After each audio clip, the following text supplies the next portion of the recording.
നമസ്കാരം മഹാത്മാക്കളെ, ഞാൻ മഹേഷ് ഗുരുജി. ഇന്ന് ഞാൻ നിങ്ങളുടെ മുമ്പിൽ ഒരു വീഡിയോയുമായി വരുന്നു. ഇത് ഈഗോയെക്കുറിച്ച് സംസാരിക്കാനാണ്. ഈഗോ എന്ന വേർഡ് കേൾക്കാത്തവരായിട്ട് ആരുമില്ല. എല്ലാവരിലും ഉള്ളൊരു സംഭവമാണ് ഈഗോ എന്ന് പറയുന്നത്.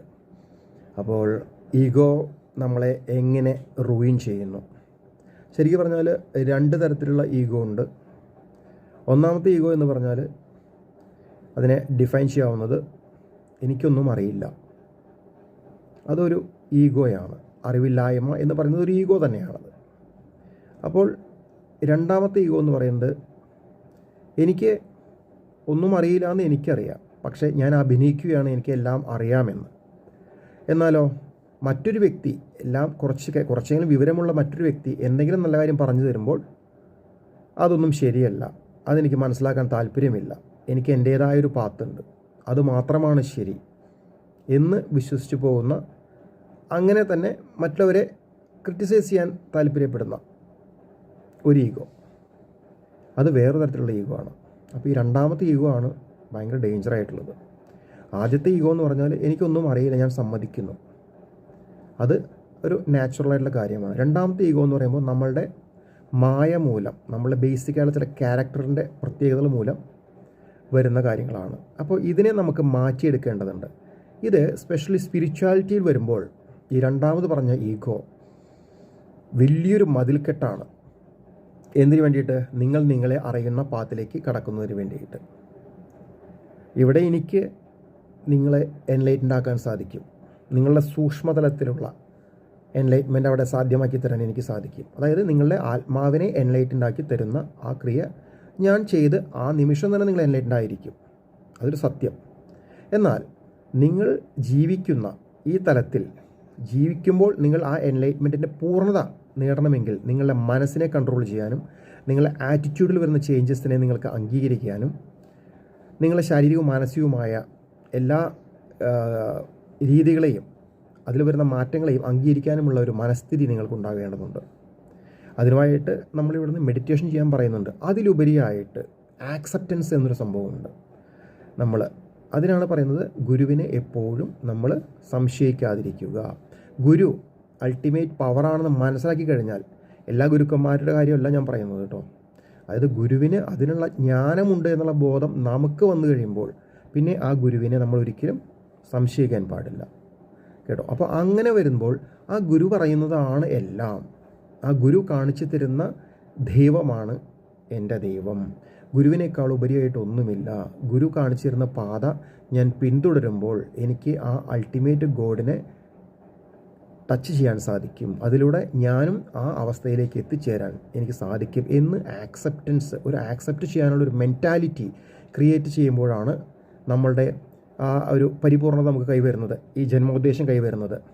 അപ്പോൾ അതിനായി വിലങ്ങ് തടിയായി നിൽക്കുന്ന ഒരേ ഒരു സംഭവം എന്താണ്? ഈ ഈഗോ.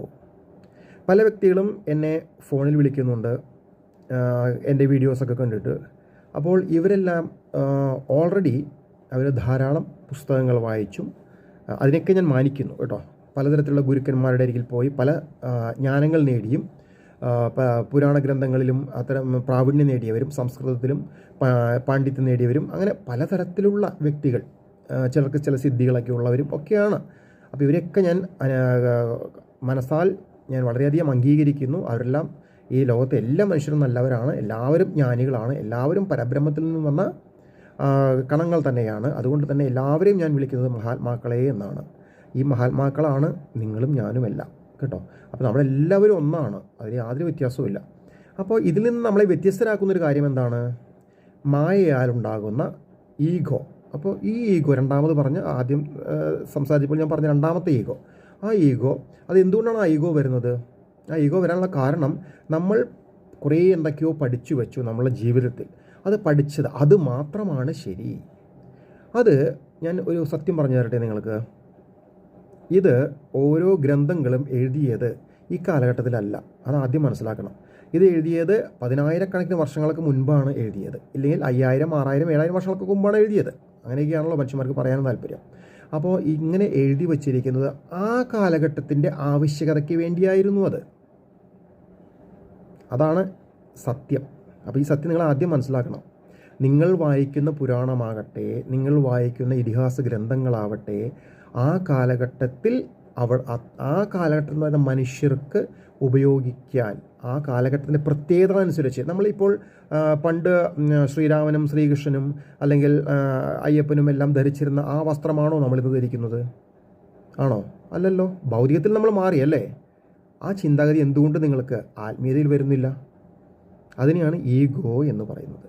അപ്പോൾ ഞാൻ എന്താണോ പഠിച്ചത്, എത്രയോ വർഷങ്ങൾക്ക് മുമ്പ് ആരൊക്കെയോ എഴുതി വെച്ചു. അതുപോലെ തന്നെ സന്യാസി എന്ന് കേൾക്കുമ്പോൾ നിങ്ങളുടെ ഉള്ളിൽ വരുന്ന രൂപം എന്താണ്? ഒരു ഗുരു എന്ന് കേൾക്കുമ്പോൾ നിങ്ങളുടെ രൂപം എന്താണ്? ജടയൊക്കെ വെച്ച് രുദ്രാക്ഷമെല്ലാം ഇട്ട് ഭസ്മമെല്ലാം പൂശി കമണ്ഡലവും ദണ്ടും എല്ലാം കൈപ്പിടിച്ച് അങ്ങനെയുള്ള രീതിയും ആ രൂപങ്ങളും എല്ലാമാണ്. അല്ലാത്തവരെ നിങ്ങൾക്ക് ഗുരുവായിട്ട് അംഗീകരിക്കാനേ പറ്റത്തില്ല. അപ്പോൾ അതുകൊണ്ട് തന്നെ എന്ത് ചെയ്യുന്നു? അങ്ങനെ മനസ്സിലാക്കിയ ആ വ്യക്തികൾ എന്ത് ചെയ്യുന്നു? ഈ കാലഘട്ടത്തിലും ഇത്തരം വേഷഭൂഷാദികളിലൂടെ വന്ന് നിങ്ങളുടെ മുമ്പിൽ ഡ്രാമ കളിക്കുകയാണ് ചെയ്യുന്നത്.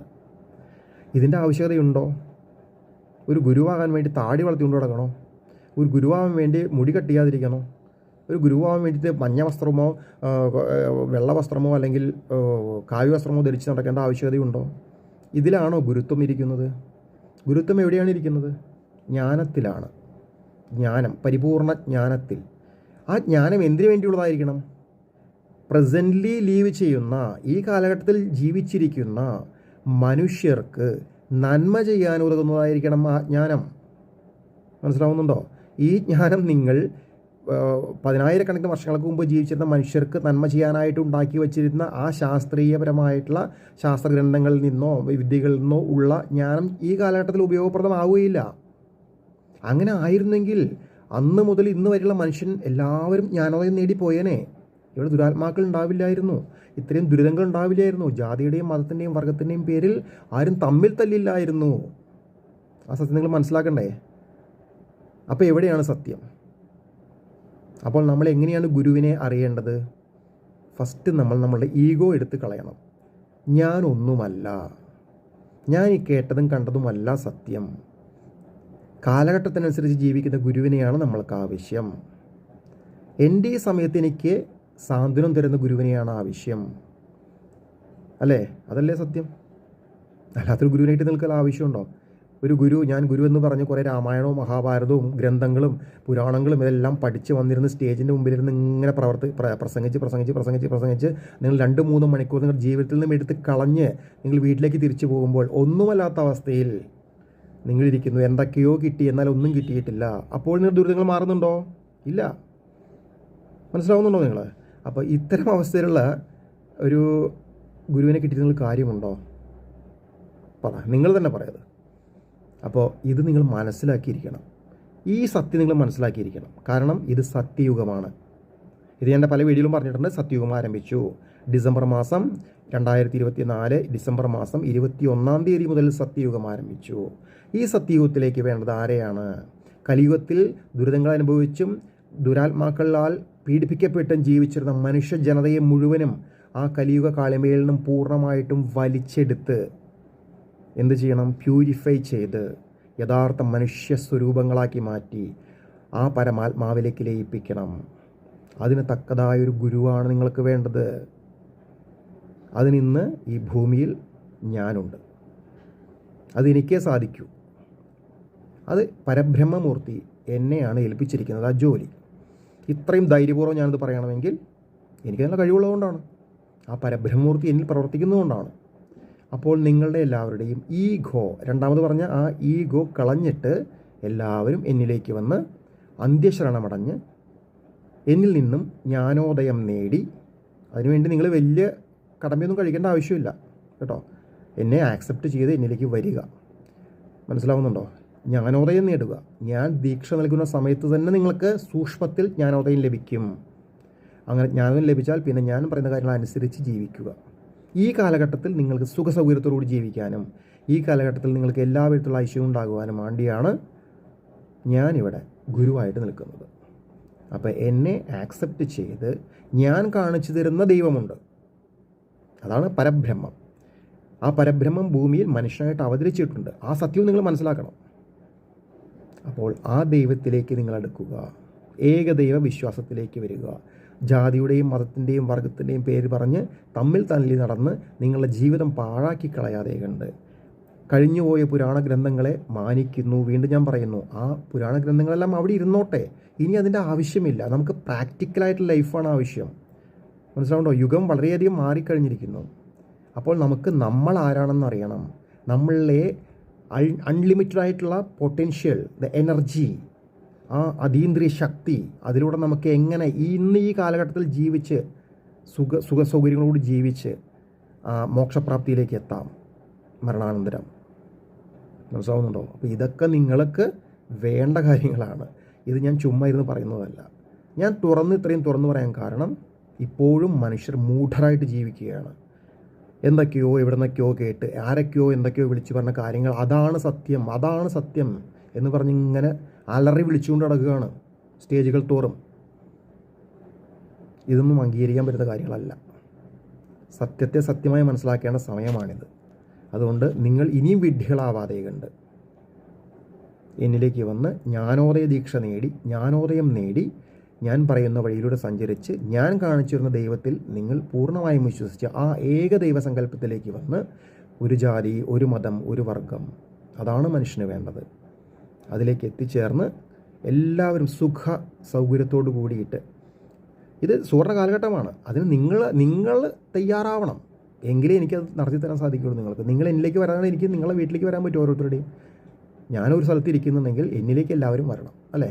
അപ്പോൾ ഇതൊക്കെ സാധിക്കുകയുള്ളൂ. അതിനായി നിങ്ങളെ ഞാൻ ക്ഷണിക്കുകയാണ്. അപ്പോൾ എല്ലാവരും എന്നിലേക്ക് വന്ന് എന്നിൽ അന്ത്യശരണമടഞ്ഞ് ജ്ഞാനോദയ ദീക്ഷ നേടി ഞാൻ പറയുന്ന വഴികളിലൂടെ സഞ്ചരിച്ച്, ലളിതമായ വഴികളാണതെല്ലാം, സഞ്ചരിച്ച് നിങ്ങൾ ഓരോരുത്തരും ആ ജീവിത സൗഖ്യം നേടുകയും ഭൗതികത്തിലും ആത്മീയതലത്തിലുമായി ഉന്നതി നേടുകയും ചെയ്തുകൊണ്ട് മരണാനന്തരം അലയാതെ ദൈവിക ചൈതന്യങ്ങളായിട്ട് നിങ്ങൾക്ക് മരണാനന്തരം ഏവരെയും നിങ്ങൾക്ക് ബ്ലെസ് ചെയ്യാൻ സാധിക്കും. ജീവിച്ചിരിക്കുമ്പോഴും നിങ്ങൾക്ക് ബ്ലെസ് ചെയ്യാൻ സാധിക്കും. ആ അവസ്ഥയിലാക്കി എത്തി നിങ്ങളെ അതിന് ഞാൻ 100% ഉറപ്പ് തരികയാണ്. എന്നെ വിശ്വസിക്കണം, ഞാൻ പറയുന്നത് അനുസരിക്കണം. ലളിതമായ കാര്യങ്ങളേ ഉള്ളൂ. മനസ്സിലായല്ലോ? അപ്പോൾ ഇതിലേക്ക് നിങ്ങളുടെ എല്ലാ ഈഗോയും മാറ്റി വെച്ചുകൊണ്ട് എന്ത് ചെയ്യണം? നിങ്ങൾ എന്നിലേക്ക് വരണം. അപ്പോൾ മാത്രമാണ് ഇതെല്ലാം സംഭവിക്കുകയുള്ളൂ. എല്ലാവരും ഞാൻ ക്ഷണിക്കുകയാണ് സ്നേഹപൂർവ്വം. All are one. എല്ലാവരും ഒന്നാണ്. നിങ്ങളും ഞാനും ഒന്നാണ്. ആ പരബ്രഹ്മത്തിൽ നിന്ന് വന്ന കണങ്ങളാണ്. എല്ലാവരും പരബ്രഹ്മം തന്നെയാണ്. എല്ലാവരെയും ഞാൻ ഒരുപോലെ മാനിക്കുന്നു. നന്ദി, നമസ്കാരം.